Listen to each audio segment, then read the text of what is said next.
¿Qué tal, amigos de Contracara? Bienvenidos a una nueva edición del programa. ¿Cómo estás, Manuel? ¿Qué tal, amigos? ¿Qué tal, Martín? Bueno, ya más tranquilo, igual que tú y supongo que Sí, igual que todos los peruanos. sí, Fue tenso, ¿no? El encuentro en los primeros minutos, pero felizmente que al cuarto minuto llegó el gol, cosa que eso sí. nos dio más serenidad, ¿no? Sí, pero luego perdimos el control del partido. Pero en fin, Cueva, Tapia, Advíncula, Manuel, en ese orden. Sí, no te olvides de Flores, ¿ah? Fue clave en el segundo gol, Sí, es fue verdad, es verdad, es clave, verdad, es verdad. buen centro, y ahí, Advíncula claro, también, perdón, y La Yotun. Padula también. La Padula. Y Yotun, mira, ese gol de tijerita no se hace así nomás en un partido de esa naturaleza. ¿Ah? No, además, qué bien, porque se había equivocado gravemente y casi nos cuesta el gol, además, pero se repuso. Esas cosas, yo no sé si las hacíamos hace varios años. Creo que es un grupo y que mencionemos tantos nombres de jugadores, Manuel, apunta que es un equipo muy equilibrado. Obviamente destaca Cueva, yo creo que Cueva destacó sobre los demás, pero todo el equipo está en la misma sintonía, Manuel, y eso es muy, muy bueno. Yo cuando lo vi a Cueva participar de lo que fue después el segundo gol, me hizo recordar al colegio, a jugadas que veías de compañeros muy talentosos, ¿ya? Haciendo sombreritos, piruetas, y dije, oye, pero esta es jugada de fulbito, De ¿no? Fulvito, sí. Que él ha trasladado pues a la cancha de fútbol a nivel profesional, donde es difícil hacer eso porque al primer intento te mandan al suelo, ¿no? Sí, es Pero verdad, es aquí verdad. lo hizo con una naturalidad que generó justamente el centro de la Oreja Flores, que acaba en gol pues de Yotun de tijera. Un golazo.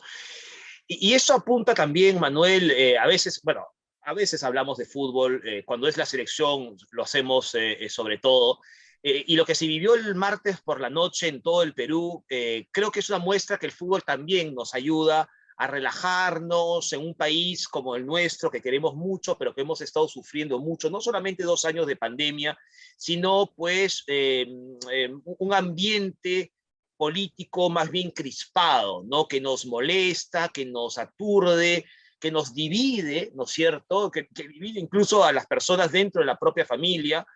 Y el fútbol al final nos une, ¿no? Y está bien, mucha gente puede hablar mal del fútbol y tal, y quejarse y tal, pero creo que la prueba de que también sirve fue el martes por la noche, ¿no? Sí, este tipo de logros lo que provocan es que la gente se una, ¿no? Que Mm, realmente uno pueda advertir el colectivo, la unión, la identificación. Pero hay un tema que a mí me preocupa, que es que este tipo de manifestaciones, y tú lo has dicho a tu manera, pero lo has mencionado, no se trasladan al campo político. Y en así este es, momento no nos podemos distraer. sí. Ya se ha censurado a un ministro de salud, un ministro que no reunía las credenciales necesarias para ocupar este cargo tan importante y más aún en el contexto que estamos viviendo de pandemia, ¿no?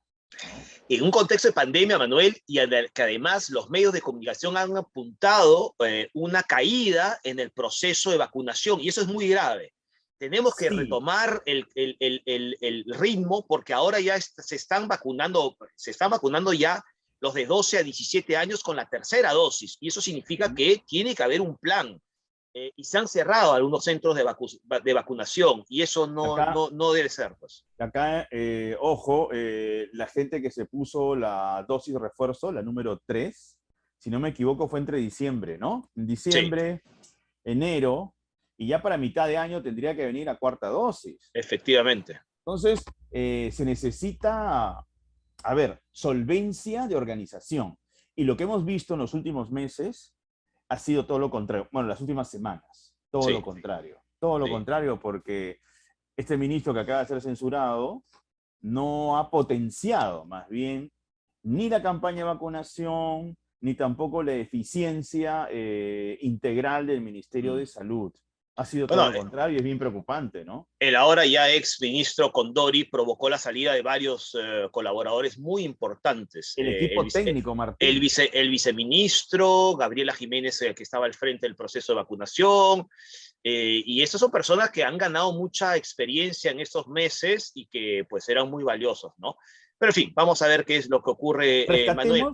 Rescatemos, Martín, el tema de la construcción colectiva que ha logrado la selección peruana con integrantes que de pronto, y eso lo vamos a conversar con nuestro invitado del día de hoy, que de pronto no disponen del gran cartel que algunos periodistas extranjeros señalan, incluso se burlan, pero que son competitivos. Sí, sí. Y que han respondido a una idea de grupo. De acuerdo, de acuerdo, de acuerdo, de acuerdo. Y luego lo último que quería comentar sobre el partido, el final fue alucinante, Manuel. Poner en el estadio lo del Contigo Perú, que es una canción que, bueno, ha identificado a esta selección desde Rusia 2018, pero es algo que tú lo repasas en otros estadios del mundo con equipos clasificados al Mundial y no ocurre, ¿eh? No ocurre ese nivel de cohesión momentánea, está bien, tampoco exageremos. Transitoria. Sí, pero pues muy agradable a la vista y eso ha sido destacado por muchos. Pero en fin, es algo que nos alegra mucho.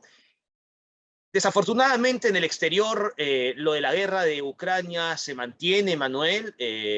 Putin sigue con su ofensiva pese a su promesa de bajar la intensidad, pero aparentemente Putin ha perdido mucha credibilidad frente a las autoridades, a los jefes de Estado europeos y sobre todo estadounidenses, que son los que negocian.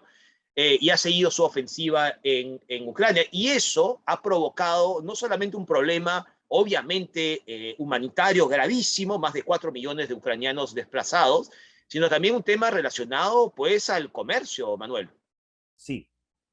Rusia, todos sabemos que es uno de los exportadores más importantes de gas. Así es. Y sobre todo de gas en Europa.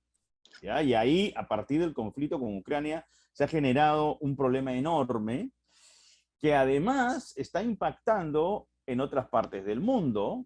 El tema del petróleo, Rusia también tiene petróleo. Sí. Y ahora estamos teniendo esta subida de precios del combustible. Y esto no es gratuito.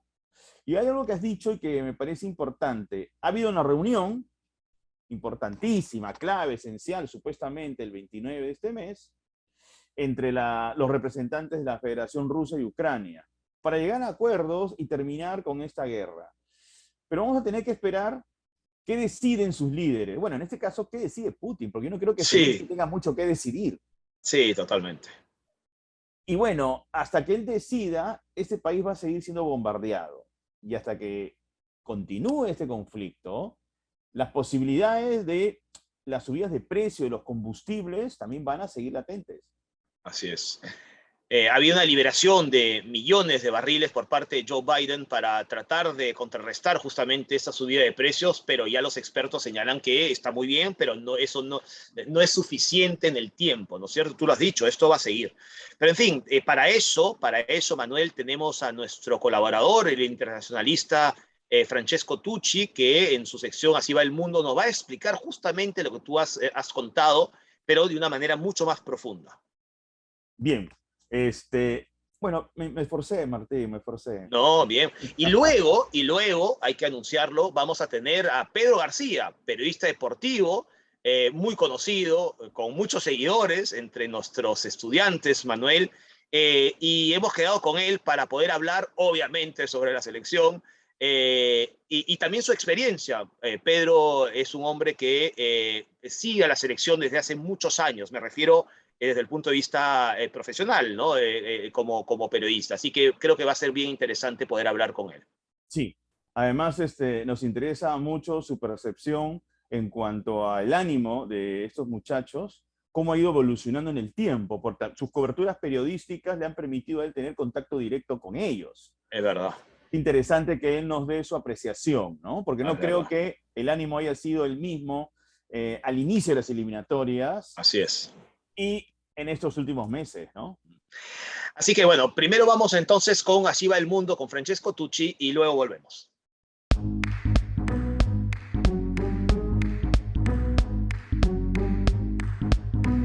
Martes 29 de marzo se reunieron en Estambul, Turquía, los representantes de Ucrania y de la Federación de Rusia para reanudar los negociados finalizados a encontrar una solución pacífica al conflicto empezado desde más de un mes con la invasión rusa del país limítrofe.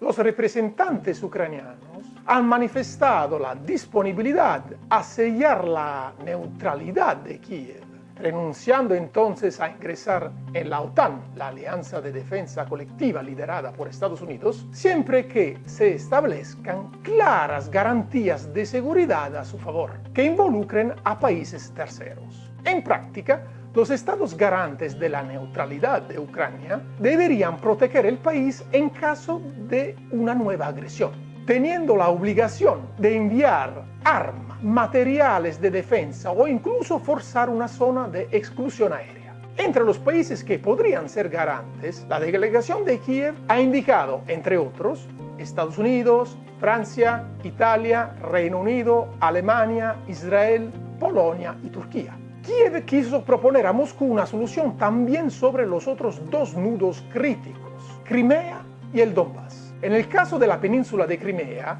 que Moscú se anexionó en 2014 con un referéndum considerado ilegal por la comunidad internacional, se debería negociar su estatus dentro de un periodo máximo de 15 años. Mientras que en el caso de la región Donbass, su estatus debería ser definido en una reunión entre los presidentes Zelensky y Putin. Los delegados rusos, para avanzar en el diálogo y aumentar la confianza mutua, han anunciado que se reducirán drásticamente las operaciones militares en las áreas del norte de Ucrania, principalmente cerca de Kiev y Chernihiv. Sin embargo, hasta la fecha siguen los ataques misilísticos y los bombardeos rusos en esta zona de Ucrania, mientras parece que los esfuerzos principales de Moscú se centrarán en el sur y en el este del país. Concluido el día de negociaciones, los representantes han regresado en los respectivos países para consultarse con los mandatarios. Entonces, todavía no se registra un avance real hacia un alto al fuego general y la conclusión del conflicto, pero al mismo tiempo el canal diplomático sigue abierto, alentando una solución pacífica. ¿Por qué el conflicto en Ucrania y la Federación de Rusia es tan relevante también por los países latinoamericanos? Antes que todo, la Federación de Rusia es una potencia nuclear y existe el temor, según varios analistas, que el conflicto puede escalar más, involucrando más países y también el utilizo de armas de destrucción masivas, nucleares, químicas o biológicas. Además, las consecuencias económicas de las sanciones sin precedentes establecidas contra Rusia ya son evidentes en base a un efecto boomerang, predecible en un mundo globalizado y que ha generado más interdependencia económica entre los estados. Rusia es un país exportador primario, es decir, exporta commodities como petróleo y gas. Este último lo necesita principalmente Europa, fundamentales en el mercado mundial. El alza de los precios de los hidrocarburos se refleja en un incremento considerable de la inflación en varios países. Hay que tener en cuenta la relevancia del aumento del precio de los carburantes, que se repercute claramente en un alza de los precios de todos los productos. Además, Ucrania y Rusia son graneros de Europa, produciendo trigo. El precio de este último ha subido paulatinamente, impactando en los países que compran tanto harinas como cereales. Entre los países latinoamericanos afectados por este incremento de los precios se encuentra el Perú. Por esta razón, el gobierno está pensando en medidas para mitigar el alza de los precios de los productos básicos, inspirándose a medidas que ya han sido tomadas por parte de muchísimos gobiernos europeos. Como se puede ver entonces, un conflicto considerado lejano, pero de alta intensidad, como el caso de la guerra en Ucrania, tiene serias consecuencias, tanto humanitarias, víctimas civiles y refugiados, como en la economía global. Así va el mundo. Hasta la próxima. Martín, las cosas creo que están claras. Es un tema bastante complejo, sobre todo porque tenemos un personaje como Putin, ¿no? Que es un poco indescifrable, porque es indescifrable porque él miente, ¿no? Así es. Por eso mencionábamos antes, ¿no? Estas negociaciones que tú habías recordado, que se han realizado en los últimos días, en las que se llegaron a unos acuerdos, a un inicio de acuerdos, pero no se plasman en la realidad, ¿no? Rusia sigue bombardeando las principales ciudades, ¿no? están en las afueras de Kiev. Ya lo hemos hablado con Francesco la vez pasada, ¿no? Las cosas no le están saliendo del todo bien a Putin, y eso puede ser, pues, también aún más grave, ¿no? Pero, en fin, vamos Pero a ver mira, qué si es lo él que ocurre. cesara los ataques y le diera paso a las negociaciones, serían negociaciones reales. Porque Exactamente. no le estarías poniendo una pistola en la cabeza a la otra persona o al contendor en este caso, Efectivamente. que son los funcionarios ucranianos. Porque si te estoy atacando, o sea, ¿qué voy a negociar? Él tiene la sartén por el mango. Es la Sin verdad. duda. Sin dudas. Es como sentarse a negociar en la mesa que tengo atrás y poner la pistola encima de la mesa, ¿no? Para empezar las Una negociaciones. consulta, ¿realmente existe esa mesa? Existe. En algún lugar del mundo, pero En algún existe. lugar del mundo. Manuel, como mencionábamos antes, hemos invitado para esta edición un periodista deportivo muy conocido, que ha seguido a la selección. Pedro García es un periodista deportivo, insisto, que tiene muchos seguidores. Creo que es uno de los mejores periodistas deportivos que tenemos en el panorama peruano. Y ha aceptado nuestra invitación para hablar, obviamente, sobre la selección y todo lo que eso representa y qué nos puede deparar las próximas semanas y sobre todo el 13-14 de junio, ¿no? Claro. Y una cosa importante con Pedro García, acompaña a la selección desde hace muchos años. Exacto, O sea, exacto. la información que se obtiene a partir de un contacto directo con los protagonistas de la cancha, me parece que forman en él opiniones muy precisas, sobre todo en el campo emocional. ¿Cómo se encuentran los jugadores? ¿O cómo se encontraron en un momento determinado? ¿Cómo se recuperaron?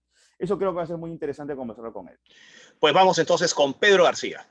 Bien, amigos de Contracara, ahora tenemos el gusto, como habíamos anunciado al inicio del programa, de contar con el periodista Pedro García Corcuera, más conocido como Pedro Eloy. Pedro, bienvenido a Contracara y a UPC TV.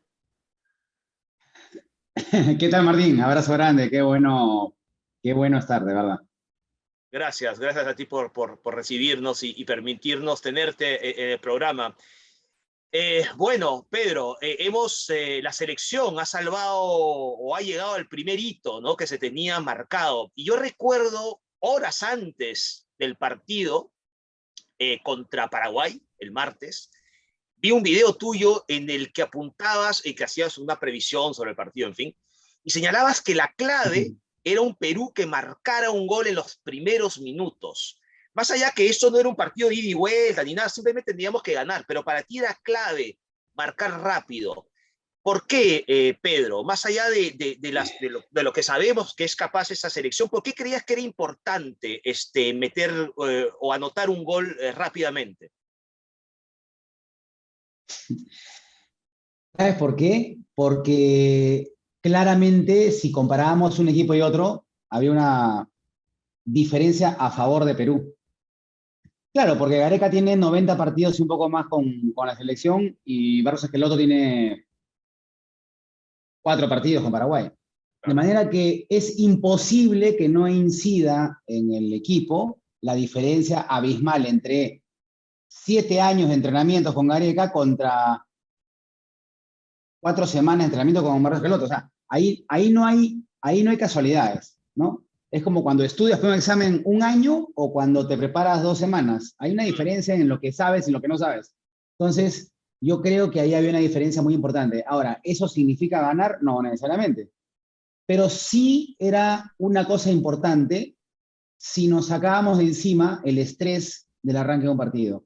¿Paraguay tenía algo que perder? No.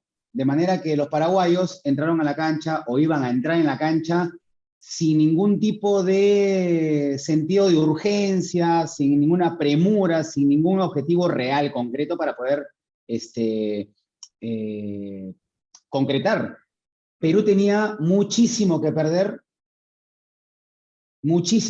porque habiendo escalado la colina, había llegado casi a lo último y faltaba lo ultimito.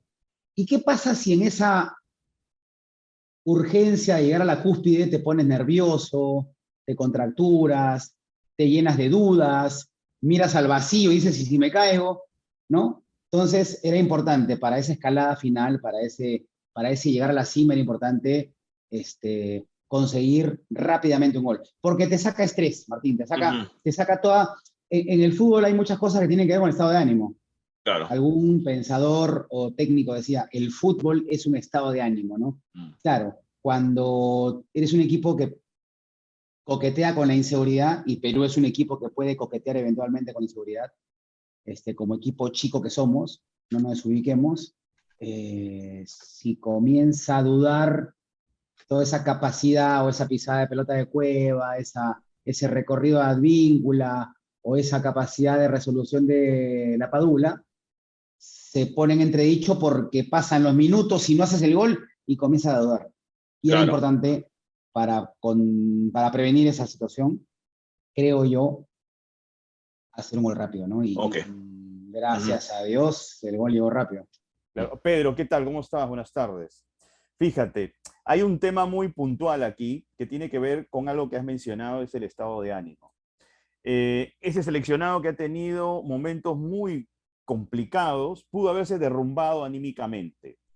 Sin embargo, el gran talento de Ricardo Gareca y el comando técnico es el haber recuperado a este equipo anímicamente para que eso se trasladara al campo futbolístico. Has mencionado algo también, equipo chico. Lo que pasa es que yo entiendo desde tu punto de vista, lo dices claro, somos un equipo competitivo, pero no nos olvidemos que tenemos todavía nuestras limitaciones. Y felizmente, por haber razonado de esa manera, este equipo ha podido superar una serie de inconvenientes. Sin embargo, y a lo que voy, es que nuestros colegas, o varios de nuestros colegas del extranjero, minimizaron mucho al equipo peruano y mencionaban justamente lo siguiente: no tienen cartel. Mira dónde juega Cueva, dónde juega Galese, dónde juega, en fin, Cueva, en fin, vuelvo a repetirlo, ¿no? O Carrillo. Entonces tú decías, bueno, sí, no jugará en grandes ligas, pero tenemos un Advíncula que está en Boca, que no es poco. Zambrano también, bueno, Tapia en España. ¿Te parece que ese tipo de mentalidad trasladada también a los técnicos y a los jugadores de otros países provocó que nos subestimaran y no vieran que, sí, exactamente, no es un equipo de gran cartel, pero tiene jugadores competitivos? Bueno, un poquito de eso ha habido, ¿eh? Un poquito de eso. No sé si lo quiero trasladar, Manuel, a un contexto de un partido en particular. No sé decirte, por ejemplo, a ver, de repente Ecuador en Quito aquella vez, de repente nos subestimó un poquito. Perú fue a Quito tras perder 3-0 en Lima contra Colombia. Claro. No lo olvidemos. Claro. Tras perder 3-0 en Lima con Colombia, Perú viaja a Quito al par de días, para jugar un partido exactamente a las pocas horas de las últimas elecciones en Perú. O sea, Perú viajó en un contexto bien particular y con una goleada encima. Aparte, Colombia tenía a Rueda como debutante en la selección de Colombia. Debuta 3-0 a Perú. Por cierto, Rueda ha tenido un desenlace malísimo con Colombia y Perú viaja con esas inseguridades. No olvidemos que ese día del 3-0 con Colombia jugó Guerrero en una pierna, no la tocó, no hizo nada. Pero con el 3-0 consumado, entró la Padula en Lima y en pocos minutos dio sensaciones, sugirió que iba a ser útil. Yo me acuerdo haber terminado el partido y haber comentado en el minuto 90 del partido, con el 3-0 consumado, yo me acuerdo de dicho, la Padula no puede ser suplente en este equipo. Y mira que yo tenía muchas dudas con la Padula, pero ese día con su ingreso, con el 0-3, yo dije, la Padula no puede ser suplente. Al partido siguiente, partidazo en la Padula, Perú ganó. Y ese día, sí, efectivamente, de repente hubo un poco de subestimación de Ecuador con respecto a Perú, porque claro, nos vinieron de Lima, 3-0 abajo con Colombia, que no venía bien además Colombia. Para mí nos han subestimado un poco. Los sorprendimos, les pegamos, y eso que le pasó a Ecuador, quizás le pasó también a Chile cuando vino a Lima, quizás, Claro. ¿no? Chile habrá pensado, somos bicampeones de América, somos mundialistas 2010, 2014, en el 18 no fuimos porque, bueno, mala suerte, diferencia de gol, cosa cierta, Sí. pero somos más que Perú. Claro, ¿dónde juegan mis jugadores, no? Claro, y yo entiendo que piensen eso, yo te juro que lo entiendo, no me pico, o sea, entiendo que piensen eso, pero algo de eso operó en favor de Perú, porque a Perú lo han mirado siempre como que, a ver, vamos a hacer la plantilla, ¿dónde juegan estos? A ver, la Padula en el ascenso de Italia, Cueva juega un torneo que no existe en Arabia, Carrillo juega también en un torneo que, bueno, desde mi entendimiento, está bueno para mantenerse en forma, pero no existe. Claro, claro. No existe. O sea, a ver, Inter de Milán o el equipo de Arabia. Seguro, seguro. Juventus o el equipo de Arabia. Bayern de Múnich o el equipo de Arabia. Claro, o sea, una cosa es el mundo del fútbol y otra cosa es el submundo del fútbol. Para mí, lo que nos toca es el submundo del fútbol. Ahora, ¿eso te condena? No, porque da la casualidad que Carrillo y Cueva y La Padula, los que he mencionado recién, son muy buenos. Exacto. Pero también pasa que son peruanos y el producto peruano de exportación no es igual que el producto chileno de exportación. Comprar a un chileno competitivo para ponerlo en Italia es fácil. Comprar a un peruano para Italia no es tan fácil. Todavía, y esto no lo olvidemos, no somos todavía un producto comprobado internacionalmente, ¿no? Estamos en el camino de. Y por eso nos subestiman, y ahí hay parte del éxito es que nos subestimen, que nos miren por abajo. Claro.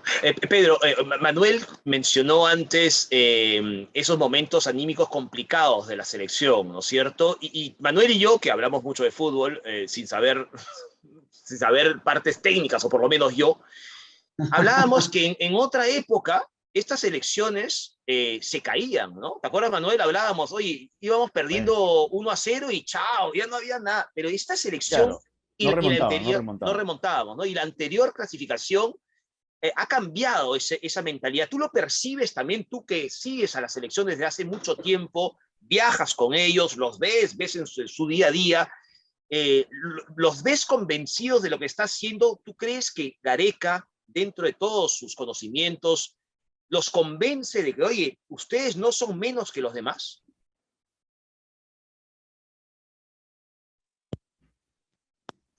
Mira, te cuento una cosa que me contó a mí a su vez Araujo, ¿ya? Araujo que, bueno, está convocado hace mucho tiempo. En esa época, Araujo jugaba en Alianza. Ya. No jugaba en Europa, jugaba en Alianza.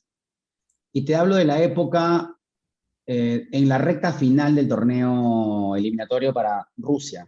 Y Araujo me contó que él se sorprendía que venían los partidos, pasaban los partidos, Perú seguía perdiendo y Gareca en el vestuario les decía, estamos bien, hay que seguir buscando, hay que insistir, estamos en el camino correcto, y que Araujo me admite a mí, en una charla que tuve con él hace mucho tiempo, que se sorprendían y que él se sorprendía porque decía, ¿cómo nos va a convencer? O sea, cree más en nosotros que en nosotros mismos. Claro. Eso es importante, que tu líder, que el piloto del avión, te diga que puede haber turbulencias, pero no, ni te asustes porque vamos a ir para adelante, ¿no? Eso es muy importante. Si el piloto del avión te dice que te ajuste el cinturón y que busques el paracaídas, sí, pues. complicado. Pero si el piloto del avión te dice, está todo bien, vamos en la ruta que seguimos bien, te da inconscientemente, si quieres, un poco de seguridad. Eso Araujo me comentaba que le ocurría con ese discurso. Claro. Y el mismo Araujo me decía, pospartido con Uruguay. Uruguay visita Lima en marzo del 2017. En un partido que Lima, o sea, un partido que Perú precisaba ganar porque estábamos muy mal en la tabla. Y si no le ganamos a Uruguay en Lima en marzo del 17, no había eliminatoria posible, no existía la posibilidad de pensar que luego le ganábamos a Uruguay, a Bolivia, o que le empatábamos a Argentina en Buenos Aires, o que le ganamos a Ecuador en Quito. No había manera de calcular ninguna cosa matemática. Entonces vino Uruguay en marzo, y en ese partido puntual vino Suárez en su mejor momento jugando en España, y vino Araujo, que era un zaguero central inexperto en selección, casi con pocos minutos, y tenía que jugar porque se había lastimado el titular. Entonces, Gareca elige a Araujo para marcar a Suárez. Y acá viene el tema del convencimiento y el asunto que tiene que ver con la subestimación del resto hacia el Perú, ¿no? Que es un poco combinar las dos cosas que estamos hablando. Y entonces, Araujo es elegido. Y el comando técnico, a través de Bonillo, el PF de la selección, le acerca a Araujo unos cuadros estadísticos de sus rendimientos físicos. La selección mide físicamente a los jugadores, mide las curvas de rendimiento físico, mide cuántas veces cada jugador sprinta, o sea, acelera, mide cuántas veces el jugador es capaz de cambiar de ritmo, mide el recorrido por partido y mide la intensidad, entre otras mediciones. Entonces, el PF de Perú le dice a Araujo, oye, tú que vas a marcar a Suárez, te muestro tus números, estos son. Y en comparación a Suárez, los de Araujo eran iguales o mejores que Suárez, desde lo físico. Entonces, lo documentó a Araujo, le dio herramientas científicas para que confiara en él mismo. Y cuando se produce la previa al partido y Araujo sale a la cancha, informado de que podía desde lo físico marcarlo a Suárez, encontró la mirada de Suárez, que en la media cancha, y esto me lo ha contado Araujo, hacía así, o sea, pitazo inicial, ¿no? O sea, minuto previo al partido, van a pitar el inicio, y Suárez, que viejo zorro parado en el círculo central, estaba tratando de ubicar al central que no conoce, que no sabía ni quién era, que lo iba a marcar. Y comenzó a hacer así Suárez, así, para ver cuál era el pata que lo iba a marcar.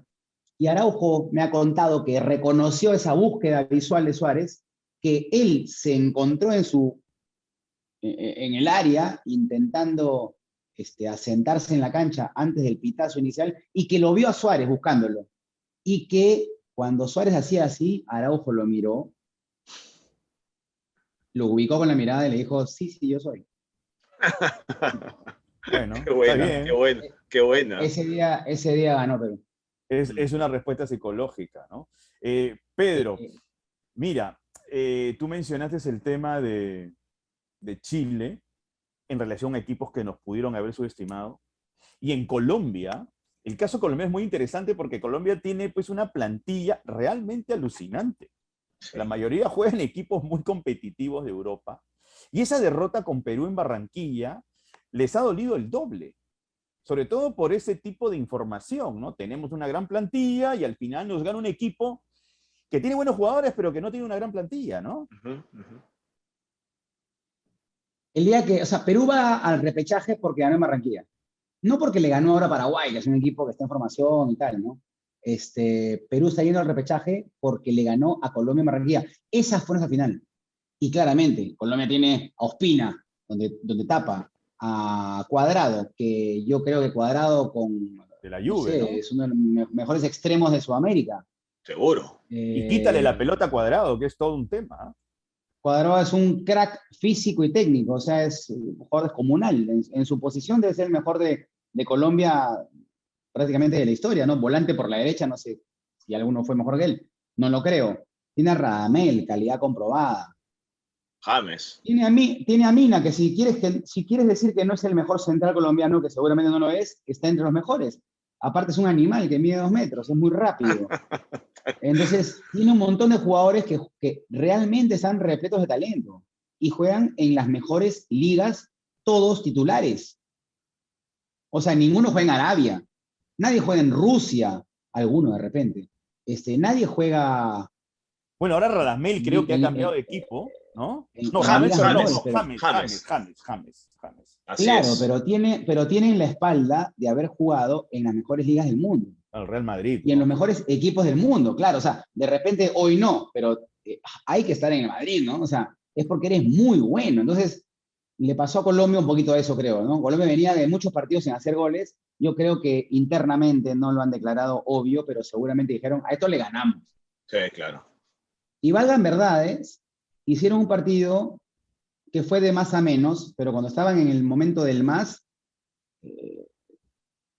estuvieron muy cerca de gol. Salió un partido rarísimo, perfecto, un partido...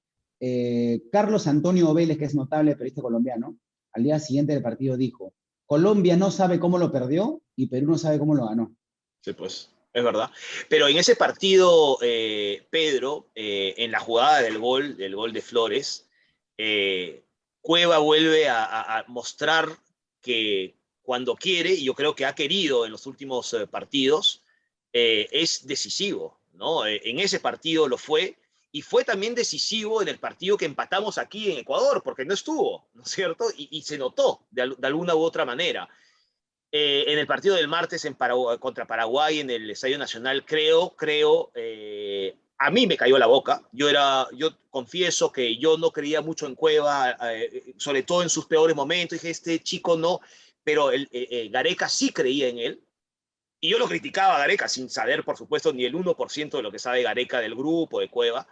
Y Cueva ha demostrado que el pase que le hace a la Padula es una cosa de locos, viejo. Tú ves fútbol mucho más que yo, y ese pase es un pase, no sé, estábamos hablando de ligas extranjeras. Este no es un pase de la Liga de Arabia Saudita o de Emiratos Árabes, es un pase de Liga española, inglesa, El alemana. pase a la Oreja Flores para el gol a Sí, Colombia. y alguien me dice, exacto, no, pero el de Paraguay es, alguien lo leí por ahí, es como el tiro libre que le hace Cubillas a Escocia, pero en movimiento. Buena esa. Sí. Fíjate, ¿eh? Buena, de acuerdo. De acuerdo, de acuerdo. Claro, lo de Cubilla fue al arco y al ángulo, tiro Claro. directo, pero este pase en movimiento califica con él. O sea, el gesto técnico es bien parecido, ¿no? Sí. Cara externa, a un solo, el golpeo seco, ¿no? Golpeo seco a la carrera, además, ¿no? A la carrera. El pase fue perfecto. Claro, el pase se mejora porque la Padula hace el gol. Donde la Padula no haga el gol, choca en el palo y sale, no lo hablamos tanto, pero como termina en gol, es una jugada magistral. Ahora, Cueva siempre ha tenido la del pericotero, la del fulbitero peruano, ¿no? Tal vez él haya decidido, y no lo sé porque no hablo con él hace mucho tiempo, tal vez él haya decidido pasar de ser un jugador, un pelotero talentoso, a un futbolista talentoso. Sí. Y hay una diferencia que tiene que ver con la preparación, ¿no? Cueva, no lo descubro yo, es un jugador repleto de talento, pero no necesariamente emparentado con la disciplina y con el orden y con el trabajo. Yo creo que en el último tiempo él se ha emparentado con el orden, con la disciplina, con el trabajo, y hoy día lo veo correr, lo veo barrerse, porque yo he visto barrerse a Cueva en el partido del otro día contra Paraguay. He visto cuando Paraguay salía y quería tirar la larga, yo he visto a Cueva barrerse, tirarse para intentar bloquear la pelota. Lo veo correr, cuando Perú tira la pelota, lo veo picar al hombre que tiene la pelota. Yo lo veo en un despliegue físico que no le he visto antes. Yo no puedo pensar que es una casualidad o que se le ocurrió jugar bien. Yo creo que tiene que ver con una preparación que hoy hace, que antes no hacía. Por eso digo, ha pasado de ser un futbolista talentoso,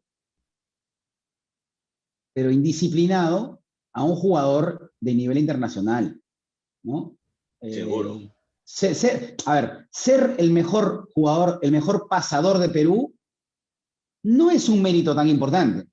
Lo que es un mérito importante es ser un asistidor destacado de la eliminatoria toda. Sí, o sea, no te hablo de la selección, pero entonces, no hablo de que ella se convirtió, está en la selección de los mejores de la eliminatoria, no de Perú. Entonces, ahí está el saldo de calidad que él ha metido a partir de que se prepara. Antes no se preparaba, hoy se prepara. 1 más 1 es 2, ahí está el resultado. Esa categoría internacional, pues la ha conseguido, como tú bien dices, gracias a esa preparación concienzuda que ha venido teniendo los últimos meses, ¿no? Ahora, considerando el repechaje, Pedro, es otra historia. Ya culminaron las clasificatorias en la región, en Sudamérica, y ahora tenemos que enfocarnos en lo que se viene en junio, o es Australia o Emiratos Árabes. Todavía me parece que no es oficial, tú me podrás confirmar el tema de jugar solamente en Qatar. Tengo entendido que la federación va a pretender hacer una gestión para volver al modelo anterior, ida y vuelta. Pero de no darse eso, que dicen que es lo más probable que no se dé, jugar en Qatar va a implicar, primero, una preparación logística, que va a ser esencial si pretendemos llegar descansados. Y además, otra cosa, no subestimar a ninguno de las dos posibilidades que puedan ser a las que enfrentemos, ya sea Australia o Emiratos Árabes. Va a ser un partido duro. Porque, mira, yo después de ver que Macedonia del Norte le ganó a Italia, ya no creo en nadie. Claro, o sea, no hay más. Ya Macedonia le ganó. Mi amigo Martín Higueras dijo 17 veces pateó Italia y no hizo ni un gol. Sí. Claro. Pero te lo digo, o sea, no puede ser que Macedonia del Norte le gane a Italia. Ahora, un golazo y tal, pero Donnarumma no había visto la pelota en su área y recibe un gol en el minuto 93. Y si eso fue posible, o sea, los marcianos existen, o sea, no puede ser. Tú no puedes subestimar a nadie, ni a Australia, ni a nadie, porque puede pasar cualquier cosa. Si nosotros festejamos que nos han subestimado, no querramos subestimar nosotros a otros, ¿no? Con humildad, este equipo funciona. Sin humildad, ningún equipo funciona. Así que yo creo que si Perú se mantiene humilde y se mantiene en sintonía con lo que venimos viendo, le va a ganar al que venga. Ahora, Pero es extraño, si ¿no? nos equivocamos, vamos a darle opción. Recuerden que cuando se anunció Qatar como sede del Mundial hace unos años, primero nadie lo entendió muy bien, pero en fin, no quiero hablar de la parte extra futbolística de esa elección, pero no se iba a jugar a mitad de año como siempre se ha hecho, sino en noviembre, ¿no? Para evitar el calor. Pero el repechaje sí es en junio, donde las temperaturas en Qatar son espectaculares, ¿no? Por más que el estadio pues le pongan airecito, Claro. yo qué sé. Claro. Y claro, si es Emiratos Árabes coge una combi en la esquina y en 1 hora y media está en Qatar, ¿no es cierto? Australia un poco más complicado, pero si es Emiratos Árabes, ahí Perú, por más que vaya días antes, ¿no? Lo positivo es que Australia y Emiratos Árabes juegan una semana antes del partido contra Perú, ¿no? Pero en fin, eso es un Claro, problema, ahí ¿no? es interesante. Eso, Martín, ofrece varios matices. Lo primero, no tenemos excusa. O sea, No, no, sea quien sea, de donde sea, hay que ir a ganar. sí, Total, este boleto es un boleto que nos llega un poquito por el repechaje. O sea, es como que tu última oportunidad, ¿no? sí. No nos quejemos de la última oportunidad. Ahora, nos queda lejos, sí nos queda lejos, pero no olvidemos que seguramente para ese partido único, porque seguramente va a ser único, el punto de reunión no creo que sea Lima. Si ocurre que hay que jugar contra Emiratos Árabes en Qatar o contra quien sea en Qatar, el punto de reunión será España, pues, ¿no? Supongo. Claro. Un Buenos Aires-España deben ser 8 horas. Después, los que están en Arabia, Más pues irán cerca, directo a claro. Qatar, más Sí. cerca. Los que están repartidos en el mundo tendrán un punto de reunión, me imagino, en Madrid. No, Y que entrenen en Madrid en junio a 50 grados también y se acostumbrarán, no sé yo.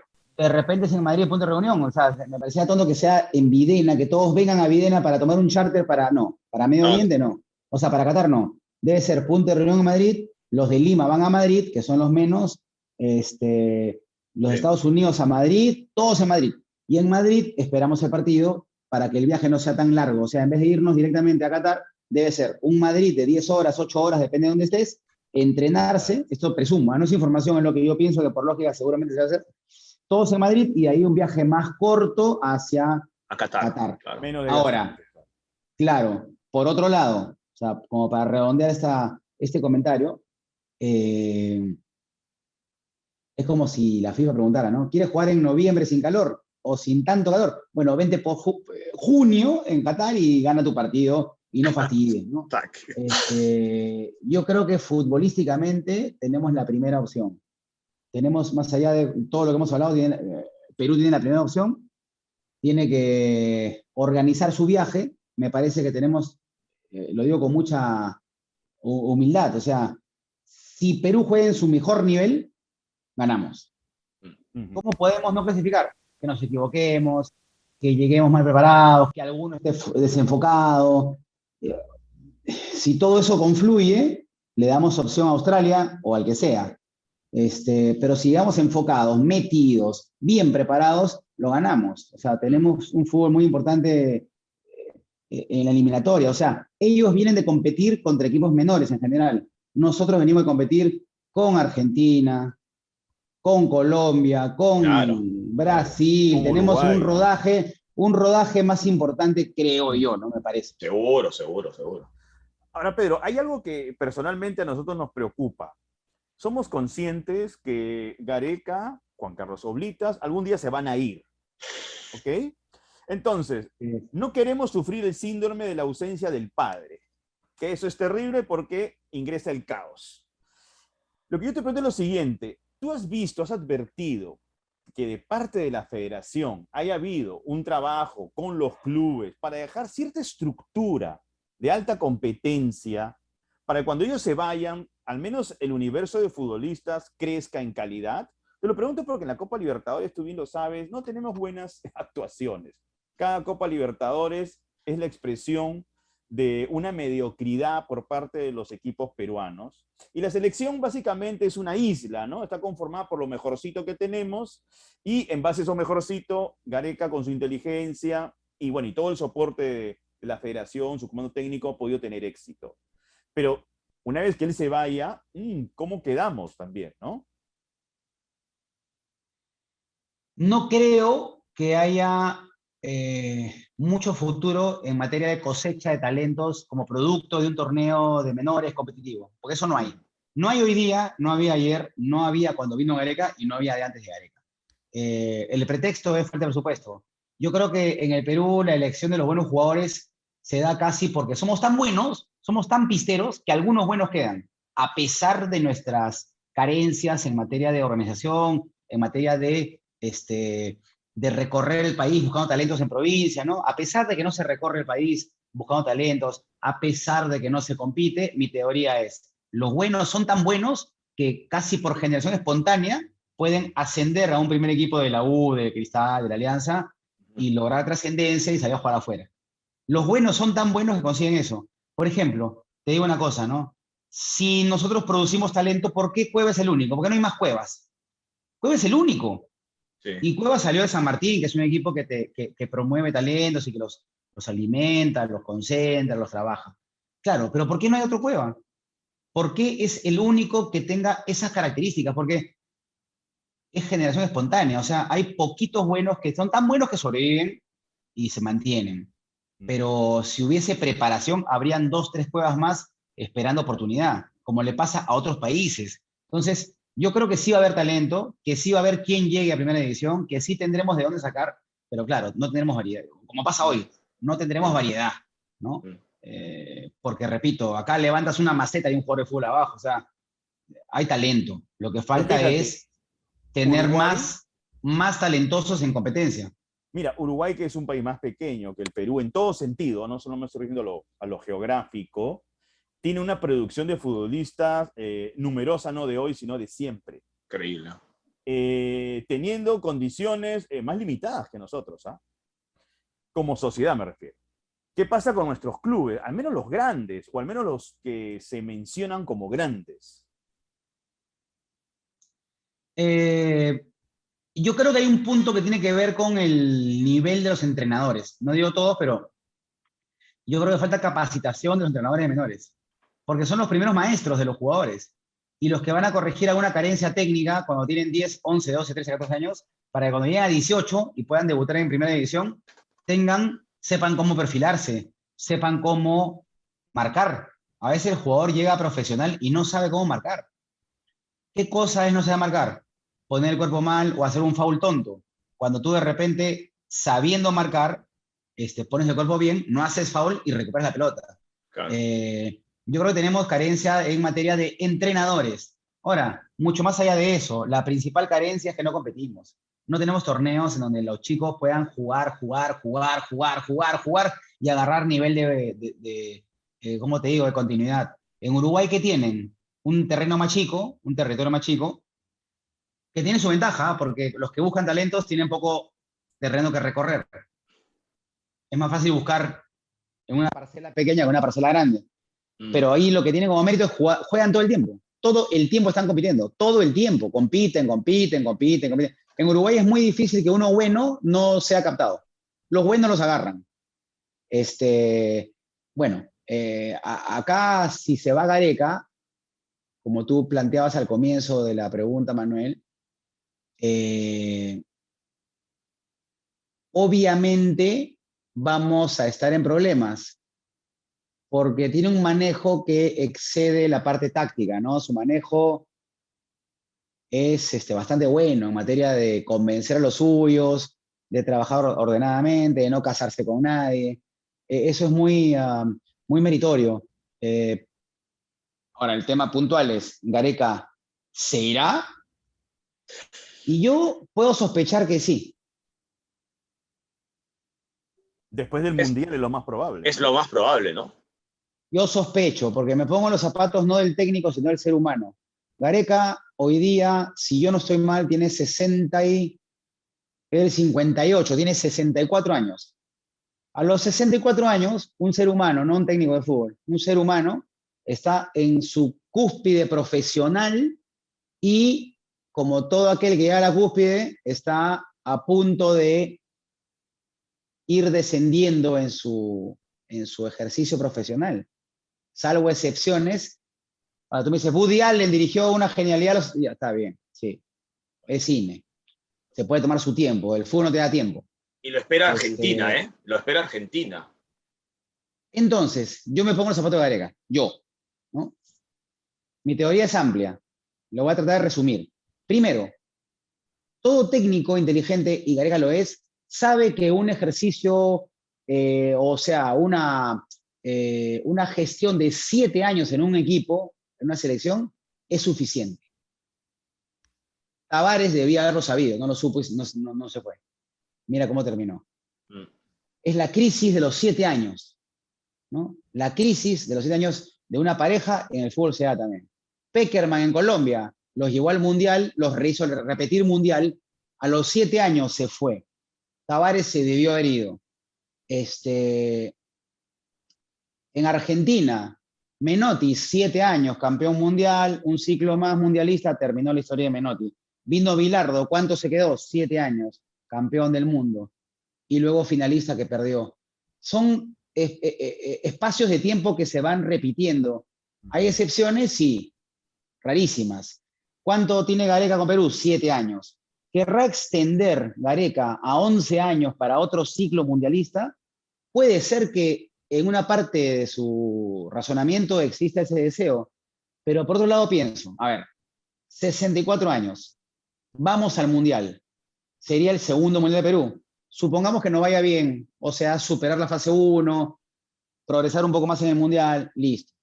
Gareca puede decir que fue a 2 mundiales, que llegó a una final de América en el Maracaná, jugó decentemente, jugó muy bien, que llegó a 2 semifinales más de Copa América, 3 en realidad, y mira su DNI que dice 64 años, mira su cuenta bancaria que dice, está bien, estoy bien. Y a esa edad, el ser humano, ¿qué se plantea? ¿Seguir trabajando o volver a las fuentes, al afecto y a tu Buenos Aires natal? Yo pienso, sospecho, esto es un atrevimiento que lo diga, pero me quiero atrever, puede que diga, mis nietos son chicos, están en Buenos Aires, tengo 64 años, los quiero ver crecer. Yo aquí en Lima, Perú, que quiero y tengo vinculación importante con el país, no los veo crecer. Los veo por videollamada. No los abrazo, no los veo, no los huelo, no les doy un consejo, no los acompaño al fulbito, no estoy con ellos. Y yo creo que el ser humano ahí prioriza justamente lo humano, y yo sospecho que Gareca en unos pocos meses dirá, me voy a ver a mis nietos, estoy asegurado económicamente, y en Argentina, tras un momento sabático, pues agarro Boca, pues, ¿no? Y es una lógica aplastante la que estás mencionando, ¿no? La del ser humano y él como abuelo quiere estar con sus nietos, yo creo que es bastante claro. Loco, o sea, tú tienes unos nietos, ¿no quieres ir a verlos? No, claro, o sea, está bien, claro. Fuiste a Perú, el día a día, claro. fuiste a tu gran gesta de técnico. En Vélez estuvo bien, pero muchos campeones han habido con Vélez. No han habido muchos mundialistas con Perú. Vino a Perú, hizo historia. Para mí, Gareca se ha metido en la historia. Para mí, es el técnico más importante de la historia de la selección, para mí. Y si hay tiempo, te lo explico, y si no, no importa. Ahora, ya, con eso logrado, ¿no será que en su cabeza impera el afecto que no le da a sus nietos o a alguno de sus hijos que vive allá, o incluso hasta la esposa vive allá? Entonces, y bueno, la tierra te llama. Yo pienso que va a irse. Es un tema humano. Es un tema humano. Pedro, regresando un poco al resultado, finalmente este proceso del Mundial de Qatar es hasta más exitoso que el anterior, ¿no? Porque recordemos que el anterior tuvimos nos beneficiamos por un reclamo de Chile, ¿no? Acá lo ganamos todo en la cancha. Yo le veo incluso más mérito después de un inicio horrible, ¿no? Bueno, el anterior también, pero digamos, no hemos recurrido, cuando no recurrimos, no nos ganamos, digamos, o no nos beneficiamos de aquellos puntos que nos cayeron del cielo, ¿no? Aquí fue todo en la cancha, y tú lo has dicho, ¿no? El partido clave es en Barranquilla, ¿no? Claro, tanto así que, por ejemplo, la vez pasada ganamos un partido de los primeros 4, aunque nos fue mal, le ganamos a Paraguay en el arranque, teníamos un partido ganado, o sea, teníamos un depósito, un sencillito ahí que dejamos, ¿no? Ahora nada. Teníamos en 5 partidos, 5 fechas iniciales, un empate con Paraguay en Asunción y luego 4 derrotas al hilo. mal. Ahora, claro, tú acuérdate cómo terminó la última eliminatoria, más allá del tema de los puntos en mesa con Bolivia. En la fecha final teníamos que ganar la Colombia, pero no dependíamos. O sea, Perú arranca perdiendo Colombia, hace el empate Perú, pero dependíamos de que en ese mismo día Brasil le gana a Chile. Si Brasil Claro. empata con Chile, va Chile, no, Claro. no Perú. Claro. Después, dependíamos de que Venezuela, de que Paraguay y Venezuela se dé cierto resultado y nos dio o sea, la realidad nos dio el resultado. Entonces, esa vez fue con un ajuste en el nacional y en otros campos. Hoy día no. Hoy día llegamos con una situación. Si ganamos, no dependemos de nadie. Y así fue. Así que sí, hay más mérito en esta. Yo creo que en esta ha habido inclusive más mérito que aquella vez. Seguro. Bien, Pedro, queremos agradecerte mucho que hayas estado con nosotros. Volvemos a la realidad de nuestro campeonato doméstico, donde, por cierto, el Muni está puntero. Había que puntualizarlo. Pero sabes que es transitorio, ¿no? Yo sé, pero escuché a Pedro decir que le gustaba cómo estaba jugando el Muni, y eso me alegra. Viniendo de Pedro, por cierto. Me gusta. Pero Manuel tiene razón. Esto es transitorio. El problema es que es transitorio en nuestro campeonato doméstico, luego cualquiera sale al exterior y chao. Me refiero a los clubes. En fin. Pero es muchas gracias. Pendiente, ¿no? Nuestra deuda pendiente. Que nuestros clubes sean competitivos. La verdad. Es nuestra deuda pendiente. La verdad. Pues Pedro, muchísimas gracias por estar con nosotros. Lo apreciamos mucho y creo que lo hemos disfrutado mucho también. No, Martín, a ustedes gracias. La verdad que me gustaría seguir hablando porque estamos divertidos y agradecidos de poder charlar. Que se repita. Cuando quieran ustedes, yo estoy a la orden. Cuando quieran, solamente lo coordinamos un poquito y lo afinamos y ya está. Yo feliz de conversar y que me den la oportunidad de estar con ustedes. Hay tantas cosas, la selección es una cosa maravillosa, la selección ha paralizado al país. Sí. Y yo, la verdad, llevo muchos años de periodista, muchos, realmente hace muchos años, desde la época, desde que no había cable, ya con eso digo todo. O sea, no había cable, yo hermano. sí me acuerdo, 1 de enero del 94, Pedro. Así es, ya, sí. Exactamente, nos conocimos no, o sea, coincidimos ahí, en Global, cuando practicamos en Goles en Acción. Tú llegaste antes que yo llegué después, yo llegué el 26 de enero. Sí, ese mes. Y tú estabas ahí unos días antes, porque fuiste puntual, yo fui impuntual, fui después. Y nos divertimos, ¿te acuerdas las empanadas que vendían al costado del canal? Sí, me acuerdo. Las podía comer a esa edad. Sí, no sé si eran ricas, pero tenía hambre a las 5 de la tarde. Vendía, ¿te acuerdas de esa bodeguita al costado del canal? Me acuerdo. Una panadería infame era, ¿no? Pero bueno. Sí. Algo. 20añeros a las 5 de la tarde tienes hambre, ¿no? Pero con mucho cariño. A lo que voy es que hay muchas cosas para hablar y el día que quieran ustedes lo extendemos. Muchísimas gracias, Pedro. Gracias, lo apreciamos Pedro. mucho. Muchas gracias. Un abrazo. Cuídate. Listo, Martín. Cuídate. Chao. Listo, Manuel. Abrazo grande. Chao. Chévere, nos vemos. Bien, Martín, ha sido una entrevista bastante disfrutable con Pedro García.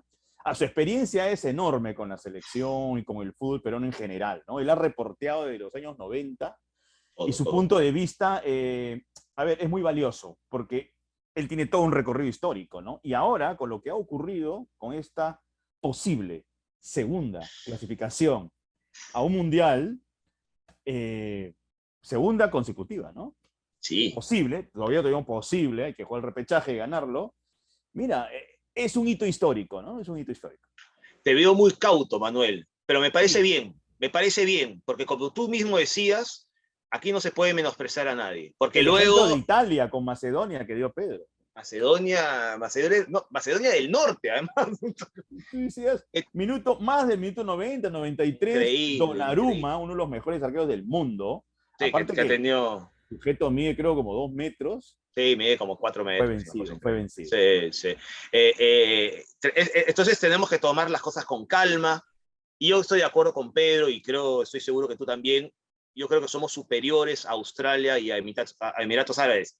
Lejos, pero es en 90 minutos. Y espero que no alargue porque mi corazón ya anda sufriendo. por fútbol quiero decir, con 90 minutos será suficiente, pero no hay que menospreciar a ningún equipo. Hay 11 jugadores ahí que también quieren ir al Mundial, ¿no? También quieren ir al Mundial. Así que, en fin, estoy de acuerdo contigo, la charla con Pedro ha sido muy buena, pero sabe mucho de fútbol, ve mucho fútbol, lee mucho sobre fútbol, Manuel. ¿Cuántas veces tú y yo hemos insistido con nuestros alumnos, a los que quieren ir a periodismo deportivo, por ejemplo, ¿no? A todos, ¿no? Pero que lean, ¿no?